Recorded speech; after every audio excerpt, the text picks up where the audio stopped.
Hi friends, இந்த வீடியோவில் நம்ம இன்றைக்கி என்ன பார்க்க போகிறோம் அப்படின்னா, அக்ரிலிக் பெயிண்ட்டும் பேக்கிங் சோடாவும் வச்சு ஒரு ஆர்ட் ஒர்க் பண்ண போகிறோம். அது எப்படி இருக்குது அப்படின்னு தான் பார்க்க போகிறோம்.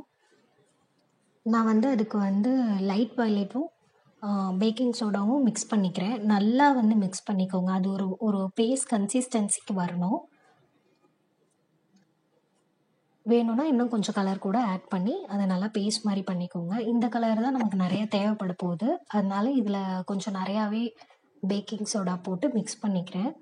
இது லைட் கலராக வேணும். அதனால நான் ஒயிட் கலர் ஆட் பண்ணிக்கிறேன். எனக்கு இன்னும் லைட் வயலட்டாக வேணும். அதனால் நல்லா ஒயிட் கலர் யூஸ் பண்ணி நல்லா மிக்ஸ் பண்ணிக்கிறேன். அப்புறமா பேஸ்ட் மாதிரி இருக்கா அப்படின்னு செக் பண்ணிக்கோங்க. அதுக்கப்புறமா நம்ம ஒர்க் பண்ணிக்கலாம். இப்போ இந்த கலர் மட்டும் இல்லை, நீங்கள் என்னென்ன கலர் யூஸ் பண்ண போகிறீங்க அப்படின்னு சொல்லிட்டு அந்த எல்லா கலருமே எடுத்து வச்சுக்கோங்க. ஆனால் முன்னாடியே மிக்ஸ் பண்ணி வச்சிடாதீங்க. ஏன்னா நீங்கள் முன்னாடியே மிக்ஸ் பண்ணி வச்சிங்க அப்படின்னா அது ஒரு மாதிரி ட்ரை ஆகிடும்.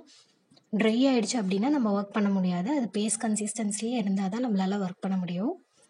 இப்போ பார்த்தீங்கன்னா இந்த லைட் வயலட் கலர் நான் பேக்ரவுண்டாக யூஸ் பண்ணுறேன். அதை நல்லா அப்ளை பண்ணிக்கிறேன். கொஞ்சம் அந்த எம்டிஎஃப் போர்டை கொஞ்சம் ஸ்லாண்டிங்காக வச்சு நீங்கள் அப்ளை பண்ணிங்க அப்படின்னா நல்லா ஸ்மூத்தாக அப்ளை பண்ணிக்கலாம். ஈவனாக நல்லா நீட்டாக அப்ளை பண்ணிக்க முடியும். இப்போ நான் பேக்ரவுண்ட் ஃபுல்லாக ஒர்க் பண்ணிட்டேன். நெக்ஸ்ட்டு நான் அடுத்தடுத்த கலர் இது ட்ரை ஆகிறதுக்குள்ளே நான் ஒயிட் கலர் யூஸ் பண்ணலான் இருந்தேன். அதை மிக்ஸ் பண்ணி வச்சுக்கிட்டேன். அதை வச்சு நம்ம குட்டி குட்டியாக ஃப்ளவர் மாதிரி பண்ணலாம்.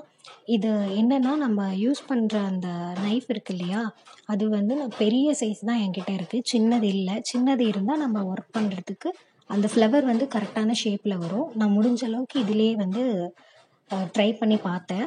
நெக்ஸ்ட் டைம் நான் பண்ணும்போது இதையே கொஞ்சம் பெரிய ஃப்ளவராக பண்ணி அது எப்படி இருக்குது அப்படின்னு பார்க்கலாம். இது எனக்கு அது குட்டியாக இருக்கிறனால எனக்கு என்னமோ அது சரியாக இருக்கிற மாதிரி தெரியல. ஆனால் ஓகே, பார்க்குறதுக்கு நல்லா தான் இருக்குது.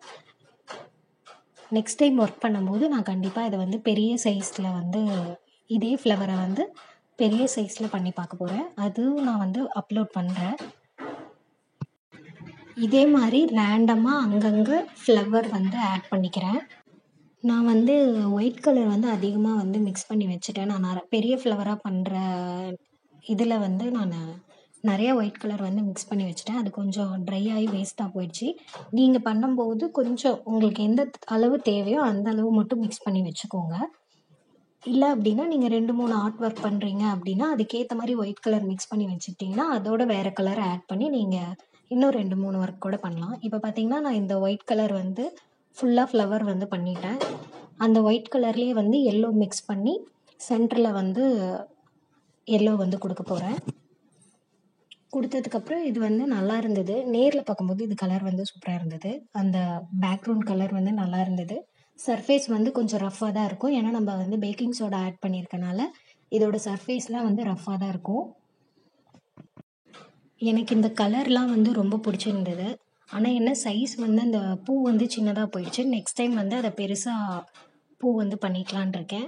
இப்போது எம்டியாக இருக்க இடத்துலலாம் பீட்ஸ் வச்சு கவர் பண்ணியிருக்கேன். நம்ம சேனல் இன்னும் நிறைய பேர் சப்ஸ்கிரைப் பண்ணாமல் பார்த்துட்ருக்கீங்க. மறக்காமல் நம்ம சேனலை சப்ஸ்கிரைப் பண்ணி வச்சுக்கோங்க. இந்த சைட் பார்த்தீங்கன்னா ரப்பர் பேண்ட்ஸில் இருக்க டெட்டி எடுத்திருக்கேன். உங்கள்கிட்ட எது இருக்கோ அதை நீங்கள் வச்சுக்கலாம். அப்படி இல்லை அப்படின்னா நீங்கள் பேர்லை கூட வச்சுக்கலாம். எப்படி இருக்குன்னு கமெண்ட் பண்ணுங்கள். தேங்க்யூ ஃபார் வாட்சிங் திஸ் வீடியோ.